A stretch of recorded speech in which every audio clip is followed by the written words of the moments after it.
السلام عليكم، مرحبا بجمهور النادي الافريقي. اليوم النادي الافريقي تعادل امام النادي الرياضي الصفاقسي هدف لهدف. هدف النادي الافريقي كان سجل في هذا الشوط، وهدف التعادل للنادي الصفاقسي عن طريق ركلة جزاء. بالنسبة للمقابلة، آه، المقابلة كانت في الشوط الأول النادي الأفريقي قدم مقابلة. الشوط الأول كان ممتاز. الشوط الثاني النادي الأفريقي نقص النادي الصفاقسي تحسن برشا في الشوط الثاني. بالنسبة لتشكيلة النادي الأفريقي، مهيب الشامخ في حارس المرمى. على اليمين غاية الزعنوني، ظهير أيسر حسام بن علي وعوض أسامة السيلي بسبب الإصابة. في قلب الدفاع علي يوسف وحمزة بن عمدة. في وسط الميدان معتز الزمزمي غاية الصاير معهم بلال أيت مالك. الهجوم حمزة الخضراوي فيليب كينزومبي وفراس الشواطئ. بالنسبة للتشكيلة هذيك هي التشكيلة اللي قاعد يلعب بها مدرب فوزي بن زرتي. ممكن فما إشكالهم توي تشكيلة محترمة على الآخر. هذيك في وسط الميدان ماهيش كالتشكيلة كل وسط كل الصغير والزين. الشوط الأول عاد شوط محترم. الشوط الثاني الصغير تسبب برا في الهدف تاع نادي الفريق، هدف النادي الصفاقسي تسبب غاية الصغيرة. غاية صغير عنده الكورة، هو يشوط كورة كيف ما جات. لا هو قاعد يتباطئ بالكورة لين تفكت. جات ركلة جزاء النادي الصفاقسي. غلطة كبيرة من غاية الصغير. الزمزمي متوسط يعني هذاك هو. ايت مالك مفماش تحسو اليوم، ما عملش حاجة كبيرة برشا. ايت مالك كين زومبي كان متوسط أيضا زادة. ولا ممكن كين زومبي يقدم مقابل باهية. الخضراوي كيف الخضراوي نفس مستوى من بداية الموسم إلى حد الآن.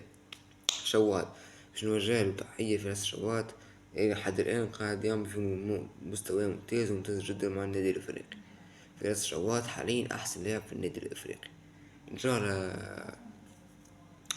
يخدم على روحه، خاطر اللاعب راهو بصراحة مستحقين برشا. ولكن راهو مش مع فراس شوات. أكد النادي الأفريقي ناقصين مهاجمين، ناقصين أتاكون مع فراس شوات، ناقصين برشا جوهرات في الهجوم. كيف في الوسط زادة الزمزم والصغير وأيت مالك راهو ما مش هذوما باش تلعب بيهم وسط ميدان.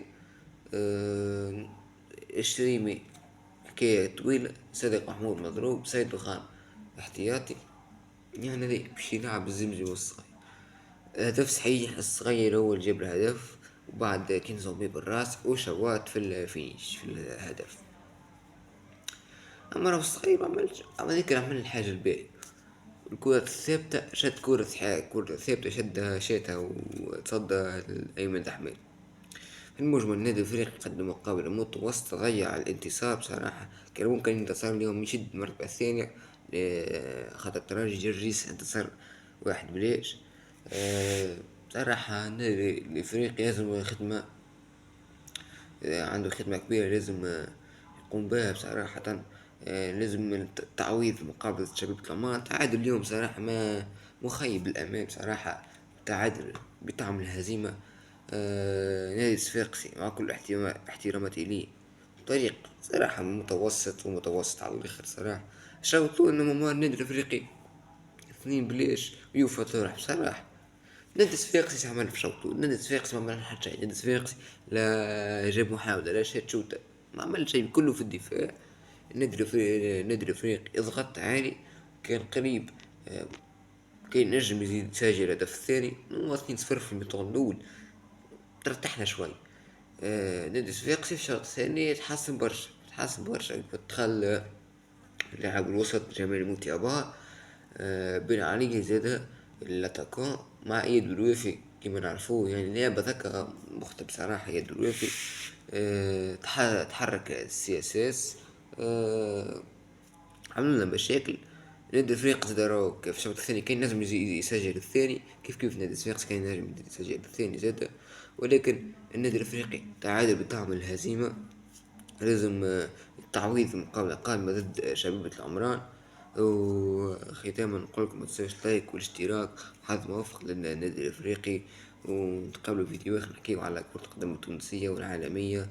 ختاما نقولكم السلام عليكم.